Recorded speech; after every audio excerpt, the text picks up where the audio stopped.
soul family. Welcome home, welcome home, welcome home. How wonderful it is to be greeted each morning and each night. So hello, my sweet fairies, magicians, gods, and goddesses. Yes, I'm talking to you.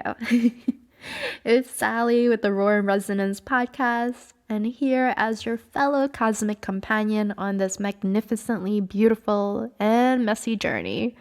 Akandara is my soul's sweet melody. I am the moon dancer in this cosmic ocean above. How are you today? What's showing up in your field?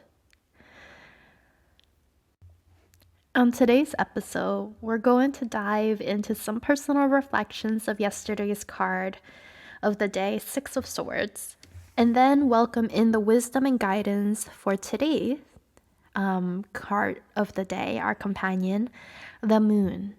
With the full moon in Scorpio on Tuesday, I am curious to see just how this particular planetary event will meld into the wisdom of today's card. So let's get started. Yesterday revealed the beautiful messiness of the human experience. There's transformative process that we're going through, this transition that we're going through as we live the decisions that we want to make, breathe into the words we want to speak. There comes a component where we must create room through shedding to allow for more abundance to come in. And this shedding, this disruption, this stir up in our cosmic cauldron can manifest itself into the physical as circumstances that could be good and bad or bad. You could get a windfall of money, or you could be going through a job separation or relationship challenges. There's something that is being stirred. And as we are already aware, good or bad both hold its own truth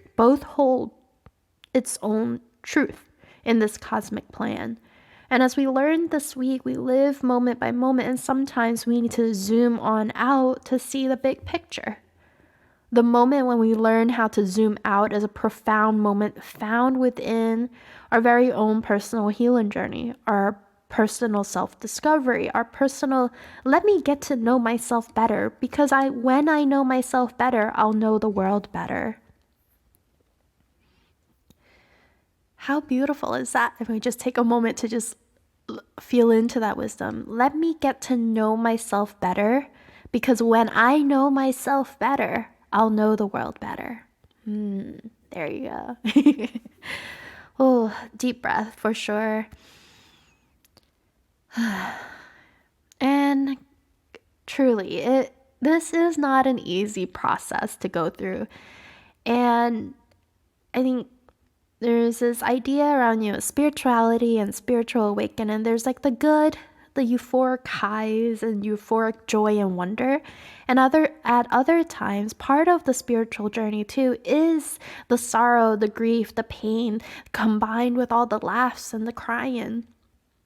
And all of which are truly welcome. All of it is an expression of the divine. Because we are all the divine. We carry that cosmic galaxy within us.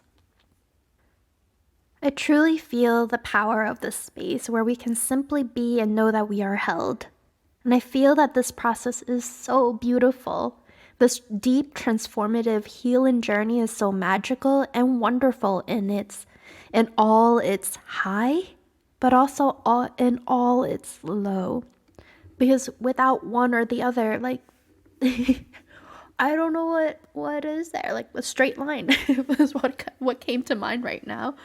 Life, that's what makes life so beautiful and magical at the same time, is going through this experience, living as the divine in human flesh and experiencing all of the beautiful wonder of what this life has to offer. I think I myself find it very beautiful. It's not easy, but it is our beautiful messiness. So, and as I sat with my emotions yesterday in the wisdom of the Six of Swords, I felt I felt into the decisions that I wanted to make, wisdoms around old patterns of behaviors. For example, returning back to places for hope, validation, where it feels like fighting tooth and nail just to get it. And I truly went into the depths of why. Why am I doing this? And there's a part of it where it comes from a place of fear of stepping away from what was so comfortable, what my body knew, all, how my nervous system is wired, going shedding through. you know, it it was the comfort that I was leaning to, and when I had this fear of leaving what was comfortable, I lean into hope that if I stay a little bit more and if I change just a little bit about myself, then maybe things would be different. And as I went about my day, had the conversations, hoping for a different story, and then when I finally heard what I was fighting so hard to finally to hear. Yeah, I didn't feel joy. Yeah, I felt just sadness, like all I'm thinking about it. And it's like all of the crying, the wanting, just screaming, and not even, it wasn't actual literally screaming, but you get the gist. Like trying to really just express yourself, wanting so much to be heard and seen. And in that moment, when they finally said the words I guess you wanted to hear, it didn't feel like joyful. It didn't feel celebratory. It felt like sadness. So that got me curious. As much as I did, like as I was navigating through that sadness, I was curious about why that was.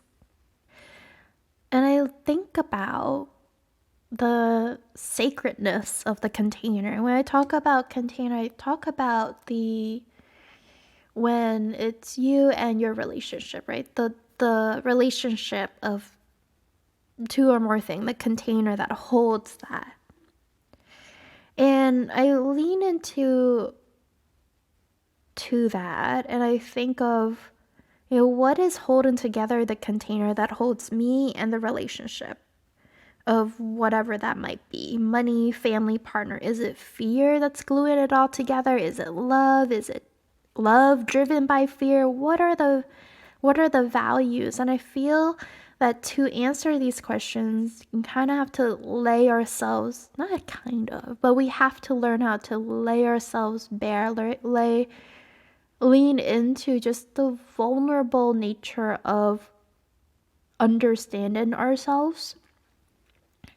And when we lay ourselves bare and witness all of ourselves, right, in a safe space, in love, no judgment, and complete curiosity, and through the act of remembering who we truly are, we become a force to be reckoned with. We just simply remember how much power we hold within our words and how we feel. We also feel into just how much of it is like just how powerful we are. And that's pretty intense. So the Six of Swords, swords are all about the mind, and I spoke about the person in a red cloak kind of steering to shore through the raging sea, and the red cloak. Red is when I feel into the color red and when I see red, I see passion, I see love, I see the fire of our desires. And ocean, water, cups, the emotions, the feelings, the intuition, the mysteries. And I know like these last few days, all this, and I'm so excited to do this. Maybe I think I'll do it tomorrow when we complete this week with the tarot card of the day, is to see how the whole story, the big picture. And I feel like in these last few days, a lot of emotions came up, and with that, there were a lot of thoughts that probably went through our mind, and it was in a response to the emotions that we were feeling. And as we settle into the wisdom of today, how are these thoughts fallen within our field? How do they land in our body? Can we look at the emotions and be with it, not run away, not trying to chase it away or limit it or minimize it or any of that, but be with it and be curious about what the wisdom has to offer in these moments of contractions.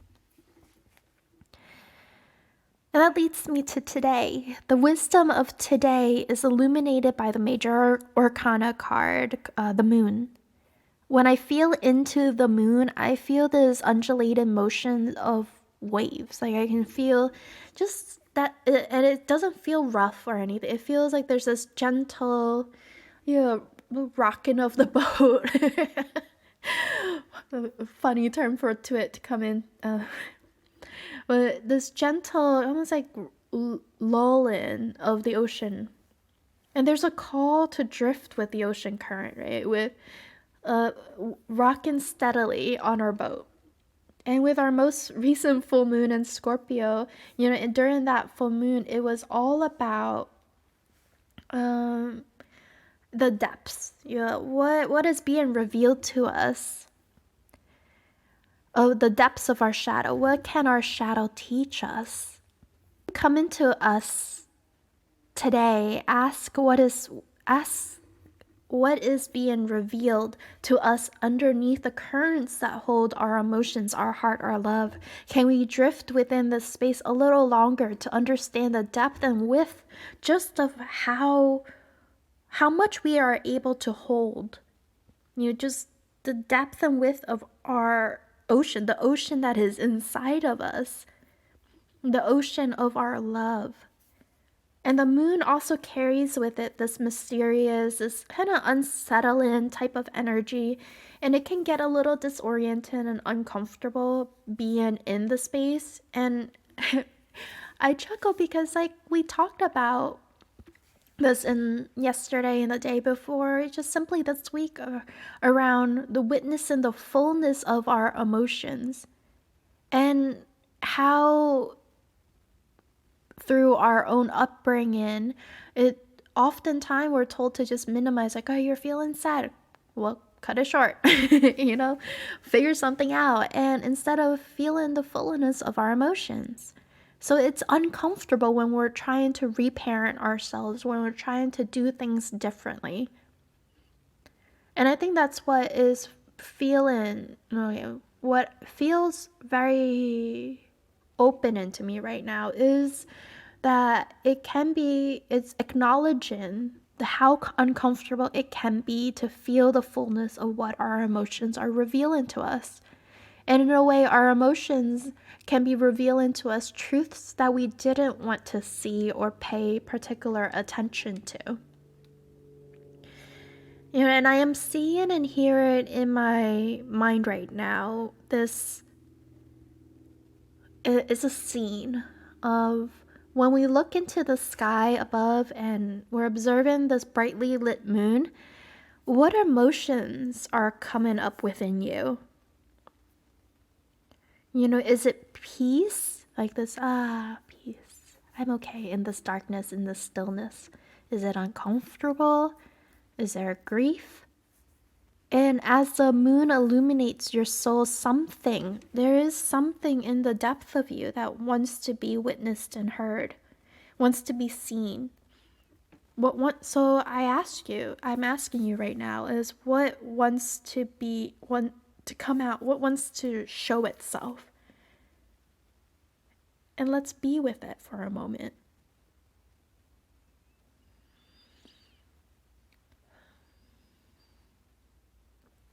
And as you are with it, as the moon casts this light upon you, it also reveals a shadow that is cast it behind you. So what is behind you? What are the shadows that may relate or even resist what you want to express?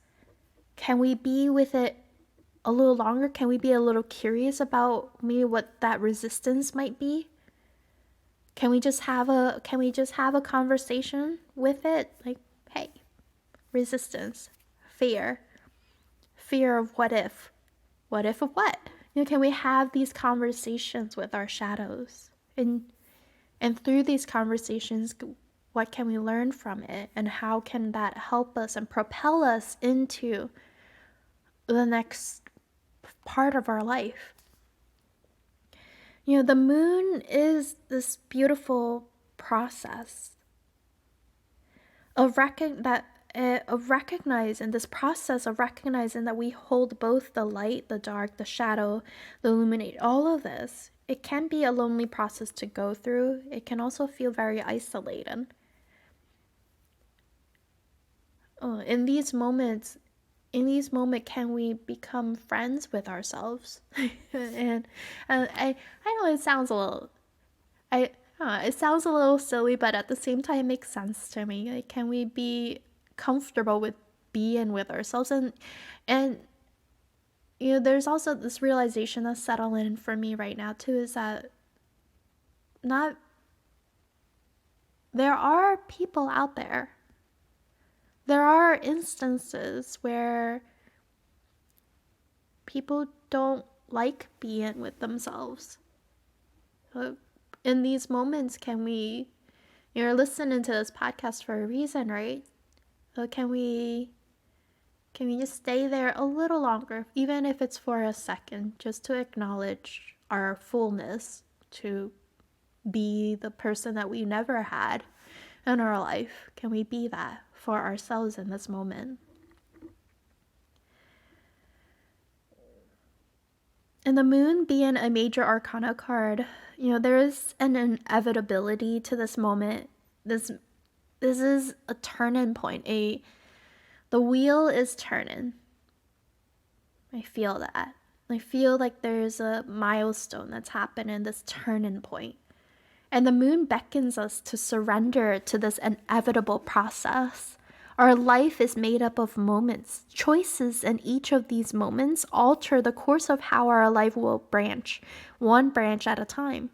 And we are called to surrender and feel the stillness of the choices that we made in the days past.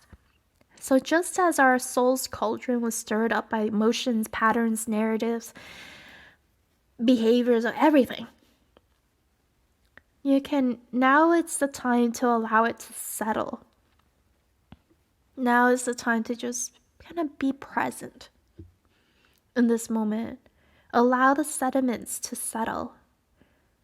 Just like the quietness after a hurricane.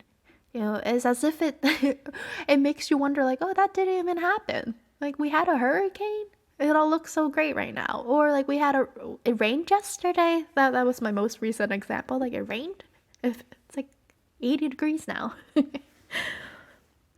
So can we stay in these moments a little longer? Because this moment is just like one teeny little speck in our whole entire divine plan.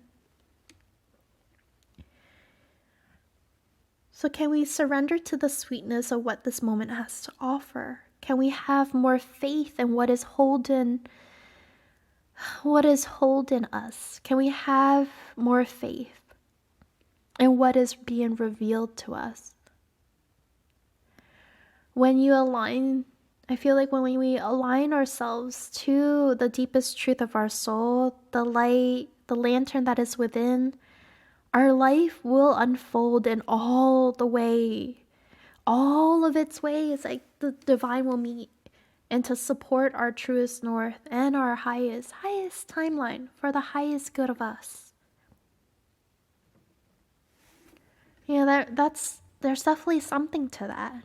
And I feel like, personally for me, I'm going to do that too. I'm going to invite in more grace, more ease, and instead of rushing and just saying the things guided by my unconscious mind, by old patterns or of my generational trauma, I've shared with you, I don't want that anymore.